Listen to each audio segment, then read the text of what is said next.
చెట్టు ఎంతో విశాలంగా ఉంటుంది, అలాగే రావి చెట్టు కూడా విశాలంగానే ఉంటుంది.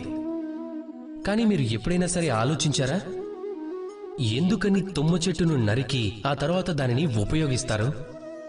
ఎందుకని రావి చెట్టును నరక్కుండా పూజిస్తారు?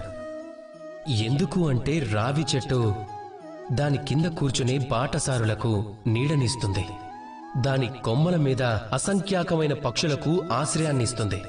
అంతేకాని అది తుమ్మ చెట్టులా ఎవరికీ హాని కలిగించదు.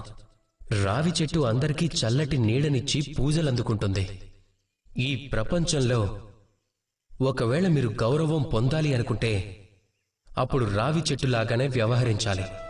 కొన్నింటిని ఇవ్వటం నేర్చుకోండి. ఆనందం, సుఖం, చల్లదనం వీటిని పంచటం నేర్చుకోండి. అంతేగాని ముళ్లలాంటి మాటలతో ఎప్పుడూ ఎవరికీ బాధను కలిగించొద్దు. గౌరవం దానంతటా అదే నడుచుకుంటూ మీ దగ్గరకొస్తుంది. అప్పుడు మీ మనసు ప్రశాంతంగా మారి ఉంటుంది. రాధాకృష్ణ.